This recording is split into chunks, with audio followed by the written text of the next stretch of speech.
ہمارے یہاں ایک سلسلہ یہ بھی کئی سالوں سے چلتا آ رہا ہے کہ مدارس والے، مساجد والے اور مختلف تنظیموں والے یہ سلسلہ کرتے ہیں کہ حصہ داری کا، کہ لوگ وہاں جا کر باقاعدہ حصہ ڈالتے ہیں کہ میری طرف سے ایک حصہ، اور کچھ لوگ آتے ہیں کہ میری طرف سے 5 حصے، میری طرف سے 7 حصے، اس طرح باقاعدہ اپنا حصہ لکھواتے ہیں اور رقم جمع کرواتے ہیں۔ تو یہ بالکل جائز ہے، اس میں کوئی مذائقہ نہیں۔ اب کیا ہوتا ہے کہ 7 لوگوں کا باقاعدہ نام ہوتا ہے اور اس کے نام سے باقاعدہ ایک گائے خریدتے ہیں اور اسی گائے کے اندر ان 7 لوگوں کا حصہ ہوتا ہے۔ تو یہاں شرعی مسئلہ آپ کے سامنے بتاتا چلوں کہ گائے، بیل، بھینس اور اس کا مذکر، اسی طرح اونٹ اور اونٹنی، ان میں 7 حصے ہوتے ہیں۔ کتنے؟ 7 حصے۔ اب اسی طرح بکرا، بکری اور انہی کی جنس سے کوئی جانور، دھمبا، اسی طرح جو شریعت مطہرہ میں جائز ہے، وہ انشاءاللہ میں آپ کو بتاؤں گا جانوروں کے باب میں۔ تو ان چھوٹے جانوروں میں صرف ایک ہی حصہ ہوتا ہے، انہیں پورا ایک بندے کی طرف سے قربان کیا جاتا ہے۔ تو ہمارے یہاں جو یہ حصہ داری ہوتی ہے تو اس کے یہاں یہ ہوتا ہے کہ ایک گائے خرید لی جاتی ہے جس میں 7 لوگوں کے حصے شامل ہوتے ہیں۔ اب اس میں یہ شریعت کی جو بات ہے وہ میں آپ کے سامنے بتاتا چلوں کہ اگر کوئی شخص گائے خریدتا ہے اور اس کے ساتھ کوئی اور بھی ملا ہوا ہے، اس کا بھی حصہ اس کے اندر ملا ہے، تو اگر 7 لوگ مل کر کوئی گائے خریدتے ہیں تو اس میں 7 حصے ہوتے ہیں، تو ہر ایک میں ایک ایک حصہ آنا لازم ہے۔ اگر کوئی 8 لوگ خریدتے ہیں تو اس میں پھر 8 لوگوں نے خریدی تو اس میں 7 حصے تو پورے نہیں آ سکتے، مطلب 8واں شخص بھی شریک ہو گیا۔ تو یہ 8 حصے اگر کیے گئے جانور کے تو کسی کی بھی قربانی ادا نہیں ہوگی۔ اور 7 لوگوں نے خریدے اور 7 لوگوں نے باقاعدہ اپنے حصے پورے لے لیے، جو 7 حصے پورے ہو گئے تو ان کی قربانی بالکل ہو جائے گی۔ بالکل یہ عمل جائز ہے، کیونکہ شریعت کی طرف سے یہ جو حکم آیا ہے قربانی کے حوالے سے، تو 7واں حصہ اس میں واجب ہے۔ اگر کوئی پوری گائے قربان کرنا چاہتا ہے تو بہت ہی بڑا ثواب ہے۔ اگر پوری گائے قربانی نہیں کر سکتا، یعنی پورا گائے خریدنے کی طاقت یعنی استطاعت نہیں رکھتا، صاحب نصاب ہے مگر یہ پورے جانور خریدنے کی استطاعت نہیں رکھتا، تو شریعت مطہرہ نے اس پر یہ واجب کیا ہے کہ اگر بکرا یا بکری خریدتا ہے تو اس کی پوری قربانی کی جائے گی، اور اگر کوئی بڑا جانور خریدتا ہے تو اس کا جو 7واں حصہ ہے وہ تم پر واجب ہے۔ تو اگر بندہ کوئی حصہ داری ڈلواتا ہے یا مل کر جانور خریدتے ہیں تو اس کے لیے جو 7واں حصہ ہے وہ پورا مکمل اسے ملنا چاہیے، تو اس کی قربانی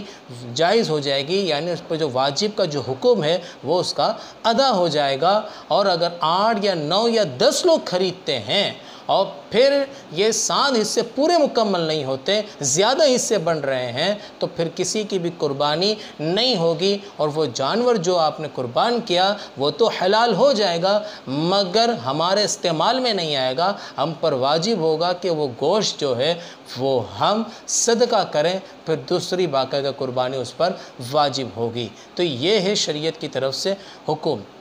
تو آپ احباب سے گزارش ہے کہ اگر کہیں آپ حصہ ڈالتے ہیں تو جہاں بھی حصہ ڈالتے ہیں وہاں ضرور دیکھ لیں کہ صحیح العقیدہ لوگ ہیں کہ نہیں ہیں۔ بعض لوگ بد مذہبوں میں جا کر اپنا نام لکھوا دیتے ہیں۔ اگر خدا نہ خواستہ وہ شخص جس نے قربانی کی آپ کی طرف سے، کیونکہ ہم کسی ادارے میں جا کر حصہ ڈلواتے ہیں تو شرعی طور پر وہ ہمارا وکیل ہو جاتا ہے، اور وہ جو ادارے والے ہیں وہ بھی ہمارے وکیل ہو جاتے ہیں، وہ ہماری طرف سے قربانی کرتے ہیں اور پھر ہمیں جو ہمارا حصہ ہے وہ ہمیں دیتے ہیں۔ تو اب جسے ہم وکیل بناتے ہیں، اگر خدا نہ خواستہ وہ مسلمان نہ ہوا اور اس نے باقاعدہ اپنے ہاتھوں سے چھری پھیر دی تو وہ جانور کیا ہو جائے گا؟ حرام ہو جائے گا، وہ مردار ہو جائے گا اور ہماری طرف سے قربانی ادا نہیں ہوگی۔ تو دیکھیں اگر صحیح العقیدہ ہے تو وہاں پر جا کر آپ باقاعدہ قربانی میں اپنا نام ڈلوائیں اور وہاں سے باقاعدہ حصہ داری کا سلسلہ کروائیں۔ شرکاء کے حوالے سے ایک مسئلہ یہ بھی میں آپ کے سامنے بتاتا چلوں کہ اگر کسی 4 یا 5 لوگوں نے مل کر جانور خریدا تو اس میں یہ لازم ہے کہ 7واں حصہ ہر ایک کے حق میں آئے۔ اب 5 لوگوں نے جانور خریدا تو 7واں حصہ ہر ایک کے پاس آ جائے، یعنی کہ 5 حصے تقسیم ہو گئے۔ اب رہے 2 حصے، گائیں کی ہے تو 2 حصے رہ گئے۔ اب 2 حصوں میں سے اب اس کو 5 میں ڈیوائیڈ کر دیا گیا، تو اب اس 5 میں ڈیوائیڈ کر کے ہر تھوڑا تھوڑا حصہ ہم 5 میں تقسیم کریں گے تو یہ بھی بالکل جائز ہے۔ وہی بات کہ 7واں حصہ ہر ایک کے پاس آنا چاہیے۔ اب بات آتی ہے جب جانور کو قربان کر دیا، اب گوشت تقسیم کیا جا رہا ہے، تو یہاں گوشت کا جو تقسیم کرنے کا جو سلسلہ ہے وہ حق شرع ہے، حق اب نہیں۔ حق شرع مطلب کہ شریعت نے حکم دیا ہے کہ سب کا برابری طور پر وزن کیا جائے، گوشت سب کے حق میں برابر تقسیم ہو۔ اب یہ نہیں کہ میرے پاس کم آیا تو میں نے معاف کر دیا، معافہ معافی ہو گئی، نہیں، یہاں معافہ معافی والا معاملہ نہیں ہے، شریعت نے حکم دیا ہے۔ تو اب اس کا بہترین طریقہ، آسان طریقہ یہی ہے کہ وزن پہ تول لیا جائے، وزن کی جو مشین ہے اس میں تول لیا جائے، اب اس میں تول کر سب کو برابر تقسیم کر دیا جائے۔ پہلے کے دور میں ہوا کرتا تھا کہ لا علمی کے طور پر یہ اندازے سے تقسیم کیا جاتا تھا تو اس میں کمی بہت واقع ہوتی تھی اور وہ جہالت ہو جاتی تھی کہ لوگ معافہ معافی کر کے معاملہ کلیئر کرتے تھے، مگر یہ معاملہ کلیئر نہیں ہے، شریعت مطہرہ اس پہ پکڑ کرتی ہے۔ اب خوف ہے کہ اب ہم نے مشین میں تولا، اب اس میں بھی کمی بیشی ہو سکتی ہے، بہت یعنی اس میں بھی حرج آتا ہے کہ بہت یعنی کہ معاملات ہوتے ہیں، تو اس سے بھی یعنی کہ پکڑ سے محفوظ رہنے کا بھی طریقہ یہاں پر یہ ہے کہ اگر 5 لوگ مل کر یا 6 لوگ یا 7 لوگ مل کر اگر قربانی کرتے ہیں کسی ایک جانور کی، یعنی گائے یا بیل یا بھینس کی، تو اب وہ یہ کریں کہ آپس میں یہ مل کر یہ مشورہ کر لیں کہ اس میں سے کسی ایک کو ان تمام گوشت کا مالک کر دے، تمام گوشت کا مالک کر دے۔ اب وہ سارا گوشت ایک شخص کی ملک ہو گئی، اب وہ اس کا مالک ہو گیا۔ اب وہ اگر تقسیم کرتا ہے، خدا نخواستہ اگر کمی بیشی ہو جاتی ہے